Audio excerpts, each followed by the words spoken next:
ሰላም ሰላም እንደምሰንብታችኋል። ዛሬ እንደተለመደው እንግዲህ በአዲስ ቪዲዮ መጥቻለሁኝ። የዛሬው ቪዲዮአችን ትኩረት የሚያደርገው የወር አበባ በጣም ለሚበዛባችሁ እንዲሁም ደግሞ በጣም የሚዛባባችሁ ሴቶች ካላችሁ ይህ ቪዲዮ ለእናንተ ነው ማለት ነው። ለወር አበባ መዛባት በተለይ ደግሞ የወር አበባ በጣም ለሚቀርባችሁ ሰዎች ብዬ የሰራሁት ቪዲዮ ላይ አብዛኞቻችሁ የወር አበባችን ለሚበዛብንስ እንዲሁም ደግሞ በወር አበባ መሀል ከአንድ ወር ቀጣይ ወር እስከሚመጣ ድረስ በየመሃሉ በጣም ትንንሽ የሆኑ መድማቶች ይኖራሉ። አንዳንዶቻችሁ ደግሞ በጣም የማያውቀውም የወር አበባ መድማት አለብን እና ለእነዚህ ነገሮች መፍትሄ ምንድን ነው ብላችሁ በኮሜንት ሴክሽን ላይ በጣም ብዙ ሰዎች ጠይቃችሁኝ ነበር። ለዛም መልስ እንዲሆን ማለት ነው ይህን ቪዲዮ መስራት የሚፈልገው። ስለዚህ ከቪዲዮ ጋር እንግዲህ የወር አበባ መዛባት በጣም ብዙ ሰው ላይ የሚከሰት ነው ማለት ነው። የወር አበባ መዛባት ስንል የወር አበባ ያለ ጊዜው መምጣት ሊሆን ይችላል። የወር አበባ ጊዜውን አሳልፎ መምጣት ሊሆን ይችላል። እንዲሁም ደግሞ ሄቪ ማንስትራል ብሊዲንግ ወይም ደግሞ በጣም የወር አበባ የሚበዛባት ሰዎች ደግሞ አሉ ማለት ነው። እነዚህ እንግዲህ ምክንያቶች የራሳቸው የሆነ የተለያየ ምክንያቶች አሉ። የወር አበባ መዛባትን፣ የወር አበባ መጠን መብዛትን ሊያስከትሉ የሚችሉ የተለያዩ ምክንያቶች አሉ ማለት ነው። አንድ ሰው ላይ የወር አበባ በዛ ወይም ደግሞ የወር አበባ መኖር ካለበት በላይ ነው ብለን የምንለው አንደኛ ከ7 ቀን በላይ አንድ ሴት የወር አበባ የሚፈሳት ከሆነ ይሄኛው ፕሮሎንግድ የሆነ ብሊዲንግ ነው ማለት ነው። ሁለተኛው ደግሞ በ1 ሰዓትና 2 ሰዓት ውስጥ በጣም የፔሪድ ፓዱ ወይንም ደግሞ በተለምዶ እኛ ሞዴስ የምንለውን ነገር በጣም ሞልቶ የምትቀይር ከሆነ አንድ ሴት በጣም የበዛ የሆነ የወር አበባ አላት ልንል እንችላለን ማለት ነው።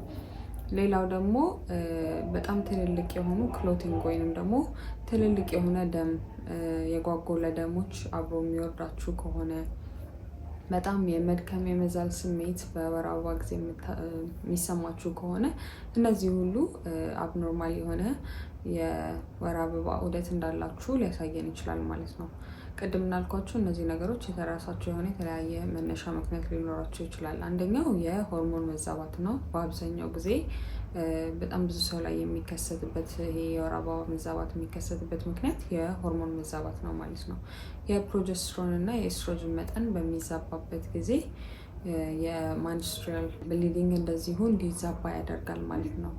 ስለዚህ ስፔሲፊካሊ በጣም የወር አበባ የሚበዛባቸው ሰዎች እንዲሁም በወር አበባ ጊዜ በጣም የሚያማቸው ሰዎች የኤስትሮጅን መጠን ከፕሮጀስትሮን በሚበልጥበት ጊዜ ማህፀናችን የውስጥ ግድግዳ ወይም ደግሞ በየወሩ ሼድ የሚያደርገው ኢንዶሜትሪያል ሌየር ይባላል። እሱ በጣም ይወፍርና ልክ የወር አበባ በሚመጣበት ጊዜ የሚወርደው የወር አበባ መጠን ሼድ የሚያደርገው ነገር ስለሚበዛ በጣም ብዙ የሆነ መድማት ያጋጥማቸዋል ማለት ነው። እንዲሁም ደግሞ ህመም ሊኖር ይችላል ከዛ ጋር ተያይዞ ማለት ነው።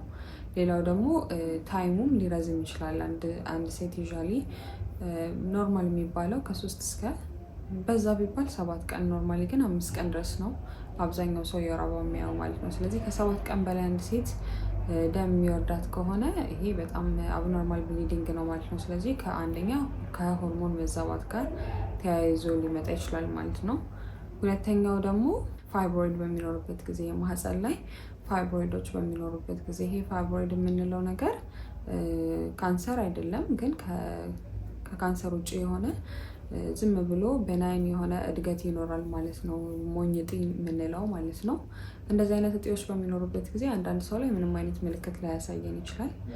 አንዳንድ ሰዎች ላይ ደግሞ መጠኑና ቁጥሩ በሚበዛበት ጊዜ እነዚህ ዩትራይን ፋይብሮይዶች አንደኛ የወር አበባ መዛባትን ያስከትላሉ። ሁለተኛ ደግሞ በወር አበባ ጊዜ በጣም ብዙ ደም እንዲፈሰን በጣም የጓጎለ ደም ከወር አበባ ጋር ተያይዞ እንዲወጣ ሊያደርግ ይችላል ማለት ነው። ስለዚህ እነዚህ ሰዎች ይሄ ነገር እንዳለና እንደሌለ ቼክ ለመደረግ መጀመሪያ የፐልቪክ አልትራሳውንድ ወይም በአልትራሳውንድ መታየት አለበት ማለት ነው። ይሄ ነገር አለ የለም የሚለውን ለማወቅ ማለት ነው። ሌላው ደግሞ አዴኖማያሲስ እና ኢንዶሜትሪዮሲስ የምንለው ነው። ይሄ ቤዚካሊ መጀመሪያ ላይ እንደነገርኳችሁ የወር አበባ ስንል የውስጠኛው የማህፀናችን ግድግዳ በየወሩ ሼድ የሚያደርግበት ነው። በየወሩ እየጠበቀ አዲስ የማህፀን ግድግዳ ስለሚመረት አሮጌው ሼድ አድርጎ ይወርዳል ማለት ነው። ነገር ግን በጣም በጠንካራ የሆነ የጠነከረ መስል አዴኖማዮሲስ በሚኖርበት ጊዜ ይሄ ሼድ ማድረግ ያለበት የማህፀን ግድግዳ ጠንካራ የሆነ መስልን ደቨሎፕ ያደርጋል ማለት ነው። ስለዚህ ይሄ ማህፀን ሼድ የሚያደርግበት ጊዜ ወይም ወር አበባ በሚኖርበት ጊዜ አንደኛ በጣም ፔንፉል ነው፣ ያማል፣ የጠነከረ መስል ስለሆነ ሼድ የሚያደርገው ማለት ነው። ሁለተኛ ደግሞ በጣም የበዛና የጓጎለ የሆነ የደም መብዛት እንዲኖር ያደርጋል ማለት ነው። ሌላ ይሄ የወር አበባ መዛባት ሊያስከትል የሚችለው ነገር ምንድን ነው? የታይሮይድ ህመም ነው ማለት ነው። የታይሮይድ ህመም በሚኖርበት ሰዓት የታይሮይድ ሆርሞን መብዛትም ሆነ የታይሮይድ ሆርሞን ማነስ ማንስትሬሽን ወይም ደግሞ የወር አበባ እንዲዛባ፣ የወር አበባ መጠን እንዲጨምር ወይም የወር አበባ የሚወርድበትን ቀን እንዲጨምር የማድረግ አቅም አለው ማለት ነው። እንደነገርኳችሁ ሃይፖታይሮይዲዝምም ሃይፐርታይሮይዲዝም ያለበትም ሰው እንደዚሁ ከወር አበባ ጋር ለውጦችን ላይ ይችላል። ስለዚህ አንድ ሰው ይሄ የወር አበባ መዛባት በሚኖርበት ሰዓት የሆርሞን ምርመራ ማድረግ አለበት፣ የታይሮይድ ህመም እንዳለና እንደሌለ ቼክ ለማድረግ ማለት ነው። አሁን ያልኳችሁ ነገሮች እነዚህ ከሌሉ የማህፀናችሁ ግድግዳ ንጹህ ከሆነ ምንም አይነት ፋይብሮይድ ወይም ፖሊፕ የምንለው ነገር ከሌለ ስፔሻሊ ይሄ ዩትራይን ፖሊፕ በሚኖርበት ጊዜም ትንንጥ የሆኑ ባጮች ናቸው እነዚህ ፖሊፕ የምንላቸው ማለት ነው። ምን ያመጣል ማለት ነው? ሴት ወር አበባውን ካየች በኋላ ቀጣይ ወር አበባ እስከሚመጣ ጊዜ የተወሰነ መድማት ሊኖር ይችላል። በህክምና ስፖቲንግ የምንለው ማለት ነው። በጣም የበዛ ላይሆን ይችላል። ነገር ግን 5 ቀን ወር አበባዋን ጨርሳ 7ኛው እና 8ኛው ቀን ላይ ምናልባት ትንንሽ የሆኑ መድማቶች ለውስጧ ኮንፈርት የማይሰጣትን የሆነ የተወሰነ መድማቶች ሊኖሩ ይችላሉ ማለት ነው። ስለዚህ በወር ውስጥ በጣም ብዙ ስፖቲንግ ወይም ደግሞ የሆነ የተወሰነ መድማት ሊያጋጥመን ይችላል ማለት ነው። እነዚህ ይሄ የወር አበባ መዛባትን፣ የወር አበባ መብዛትን፣ የወር አበባ ቀን መጠን እንዲጨምር የሚያደርጉ ምክንያቶች ናቸው ማለት ነው። ስለዚህ አንድ ሰው መጀመሪያ ምክንያቱም ማወቅ አለበት ማለት ነው። ስለዚህ መታከም ያለባቸው ነገሮች ከሆኑ ፋይብሮይድ ከሆነ መውጣት ያለበት ከሆነ እንዲወጣ፣ በሰርጂካሊ ሪሙቭ መደረግ የሚችሉ ነገሮች ሪሙቭ እንዲደረጉ፣ ታይሮይድ ከሆነ በመድኃኒት እንዲስተካከል ለማድረግ እንዲሁም ደግሞ ሆርሞናል ኢምባላንስም ከሆነ እንደዚሁ ሆርሞኖችን ለማስተካከል ግዴታ መጀመሪያ ምርመራዎች መደረግ አለባቸው ማለት ነው። በደንብ የምናደርገው የሆርሞን ምርመራ እንዲሁም በአልትራሳውንድ በሚደረጉ ምርመራዎች ይሄን የዚህን ነገር መነሻ ለማወቅ እንችላለን ማለት ነው። ነገር ግን አብዛኛው ሰው ላይ እነዚህ ነገሮች ሲከሰቱ ይሄ አሁን ያልኳችሁ የማህፀን እጢዎች ምናምን ላይኖሩ ይችላሉ ማለት ነው። እንዲሁ በኑሮ ጭንቀት ሊሆን ይችላል፣ በተለያዩ ህመሞች ሊሆን ይችላል፣ ወይም ደግሞ ከዚህ በፊት የእርግዝና መከላከያ ከመጠቀም ጋር ተያይዞ ሊሆን ይችላል። የሆርሞን መዛባቶች ከጭንቀት ጋር ተያይዞ የሚመጡ የሆርሞን መዛባቶች ፔሪዳችን እንዲበዛ፣ የፔሪዳችንን ቀን እንዳናውቀው እንዲዛባ ሊያደርግ ይችላል ማለት ነው። ይህ በሚሆንበት ሰዓት በጊዜያዊ መልኩ ዶክተሮች መድኃኒት ሊሰጧችሁ ይችላሉ ማለት ነው። ከዛ ውስጥ አንደኛው ትራንዛሚክ አሲድ የሚባል መድኃኒት አለ። ይሄ በሐኪም ትዕዛዝ የሚሰጥ መድኃኒት ነው። ለሁሉም ሰው ላይሰጥ ይችላል። አንዳንድ ኮንትራኢንዲኬሽኖች አሉት ማለት ነው። ስለዚህ ቤዚካሊ ይሄ መድኃኒት ስራው መድማት እንዲቆም ለማድረግ ነው ማለት ነው። በጣም ከፍተኛ የሆነ መድማት ለሚያጋጥማቸው ሴቶች በጊዜያዊ መልኩ መድማቱን ለማቆም የሚሰጥ መድኃኒት ነው። ሁለተኛው ደግሞ ፕሮጀስትሮን በውስጡ ያለው መድኃኒት ነው ማለት ነው። ይህም መድኃኒት እንደዚሁ መድማትን ለማቆም የወር አበባን ቀን መጠን ለመቀነስ በጊዜያዊ መልኩ ይሄ ነገር ሲከሰት እስከ 5 ቀን ድረስ እንድትወስዱት ሊሰጣችሁ ይችላል ማለት ነው። ሌላው በዘላቂነት በሕክምና ሊሰጣችሁ የሚችለው ነገር አሁን እንደነገርኳችሁ ይሄ በእጢ ምክንያት ወይም በፋይብሮይድ ምክንያት የመጣ ከሆነ የሚሰጣችሁ ምንድን ነው? ኮምባይንድ ኦራል ኮንትራሴፕቲቭ የሚባላሉ ወይም ደግሞ ዩዥዋሊ ለወሊድ መከላከያ የምንጠቀመው መድኃኒት ነው። በውስጡ ኢስትሮጅን እና ፕሮጀስትሮንን ይዟል ማለት ነው። ይህም በምትወስዱ ሰዓት አንደኛ የወር አበባችሁን ዑደት በትክክል ለመቆጣጠር ይረዳችኋል ማለት ነው። በውስጣችሁ ያለውን የኢስትሮጅን እና የፕሮጀስትሮን መጠን ባላንስ ስለሚያደርገው ማለት ነው። ስለዚህ ይሄ በውስጡ ሁለቱን የሚያያዘው የወሊድ መከላከያ እንደ መድኃኒት ሊሰጣችሁ ይችላል ማለት ነው። በዚህ ጊዜ አንደኛ የወር አበባ ቀናችሁ በጣም እንዲቀንስ ያደርጋል። 7 ቀን የሚቆይ ከሆነ እና ከዚያ በላይ የሚቆይ ከሆነ ቀንሶ 5 ወይም 3 ቀን ብቻ እንዲቆይ ያደርጋል። በወር አበባ ጊዜ የሚወርደውን የደም መጠን በጣም ይቀንስልናል ማለት ነው። አንዳንድ ሰው ላይ እንደውም እስከናካቴው እንዳይመጣም ሊያደርግ ይችላል ማለት ነው። ስለዚህ ይሄ ሌላ የሚሰጥ መድኃኒት ነው ማለት ነው። ነገር ግን በቤታችሁ ደግሞ ልታደርጉት የምትችሉት መድኃኒቶች አሉ ማለት ነው። ወይም ደግሞ ባህላዊ ስፔሻሊ ኤዥያኖች የሚጠቀሙት ባህላዊ መድኃኒቶች አሉ ማለት ነው። በቻይና ህንድ ምናምን ላይ እነዚህ መድኃኒቶች ይጠቀሟቸዋል ማለት ነው። መጀመሪያው ሆርሞንን ባላንስ ማድረግ የሚችል ማህፀናችን ላይ በደንብ የማህፀናችን መስሎች ላይ መስራት የሚችል ማህፀናችን ላይ ያለውን የኤስትሮጅን መጠን መቀነስ የሚችል ነገር ምንድን ነው? አሹካ ፓውደር ይባላል።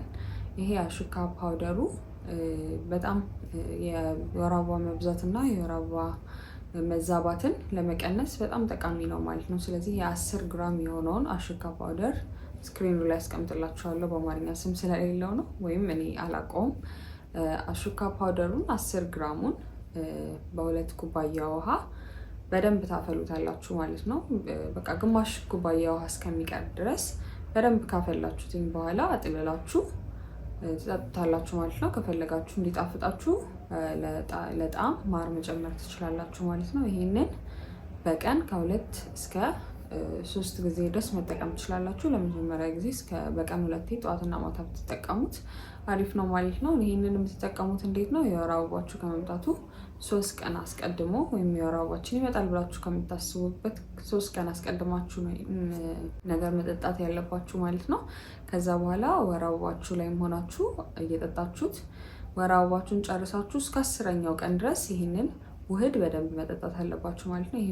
ይሄ ለምን ይጠቅማል? አንደኛ በወር አበባው ጊዜ የሚወርደውን ደም ለመቀነስ፣ በወር አበባ ጊዜ የሚሰማችሁን ህመም ለመቀነስ ይረዳል ማለት ነው። የቀጣዩንም ደግሞ ወር አበባ ሳይዛባ በጊዜው እንዲመጣ እንዲሁም በሚመጣበት ጊዜ ከፍተኛ የሆነ ህመምና በጣም ብዙ የሆነ መድማት እንዳይከሰት ያደርጋል ማለት ነው። ስለዚህ ይህንን ውህድ በደንብ በተከታታይ መውሰድ ሆርሞናችን እንዲስተካከል እና ይሄ የበዛው ደም እንዲስተካከል ሊያደርግልን ይችላል ማለት ነው። ሁለተኛው የኮሪያንዳ ሻይ ነው ማለት ነው።